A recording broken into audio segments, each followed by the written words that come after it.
নমস্কার বন্ধুরা, zero oil পরিবারে আপনাদের স্বাগত জানাই। আমার আজকের রেসিপি হলো তেল ছাড়া শ্যামা চালের খিচুড়ি।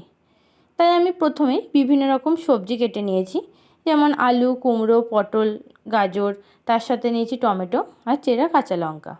আপনারা চাইলে কিন্তু এর সাথে আরও অনেক ধরনের সবজি অ্যাড করতে পারেন। তাই শ্যামা চালের খিচুড়ি বানানোর জন্য প্রথমেই আমি কড়াই গরম করে মুগ ডালটা লাল করে ভেজে নেব। মুগ ডাল ভাজা হয়ে গেলে সেটা নামিয়ে নিচ্ছি। এবার ওই কড়াইয়ে ভেজে নিচ্ছি শ্যামা চাল। শ্যামা চাল কিন্তু খুব বেশি ভাজা হবে না, মানে লাল করে নয়, অল্প পরিমাণে হালকা নাড়াচাড়া করে নামিয়ে নেব। শ্যামা চাল নামানোর পর আমি একটি প্রেসারে জল গরম করতে বসিয়ে দিচ্ছি। জল গরম হয়ে উঠেছে, এবার আমি সবজিগুলো সব একে একে দিয়ে দেবো। শ্যামা চালের খিচুড়ি নিরামিষ দিনের কিন্তু অত্যন্ত একটি জনপ্রিয় খাবার। আমরা সবাই কম বেশি এইটা খেয়ে থাকি।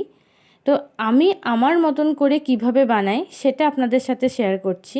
আপনারা প্লিজ কমেন্টে কিন্তু জানাবেন আপনারা কে কীভাবে শ্যামা চালের খিচুড়ি বানান।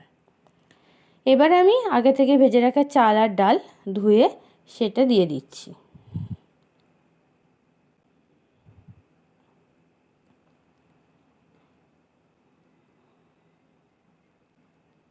এবার দেব একটু হলুদ গুঁড়ো আর পরিমাণ মতন বা স্বাদ মতন লবণ দিয়ে ভালো করে মিশিয়ে নেব। দিয়ে আমি ঢেকে দেবো, একটা সিটি পড়া অবধি অপেক্ষা করব। একটা সিটি পড়ে যাক, ততক্ষণে আমি ফোড়নের জন্য ব্যবহার করছি জিরে, তেজপাতা আর শুকনো লঙ্কা। ফোড়নটা ততক্ষণ ভাজবো যতক্ষণ না সেটা রং পরিবর্তন হয় আর তার সাথে সাথে সুন্দর গন্ধও ছাড়ে।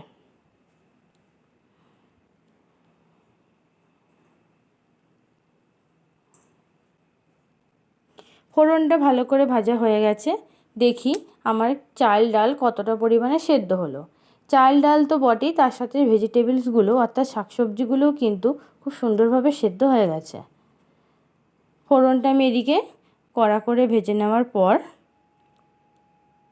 তাতে আমি এবার দেব একটু টমেটো। যে টমেটোটা আমি সেদ্ধ করে নিয়েছি সেই টমেটোটা আমি কিন্তু দিয়ে দিলাম। টমেটো দিয়ে ভালো করে মিশিয়ে মশলাটা কষিয়ে নেব। আমি কিন্তু আজকে সম্পূর্ণ নিরামিষ পদ্ধতিতে আর কোনো রকম বেশি মশলা ছাড়া তৈরি করছি। আর সম্পূর্ণ কিন্তু রান্নাটি হচ্ছে তেল ছাড়া। আমি এক ফোঁটাও তেল এখানে ব্যবহার করিনি। ভালো করে কষিয়ে নেব মশলাটা। আর মশলা কষাতে গিয়ে যদি লেগে যায় বরাবরের মতন আবার একটু জল দিয়ে নেব, দিয়ে মশলাটা আমি সুন্দর করে কষিয়ে নেব।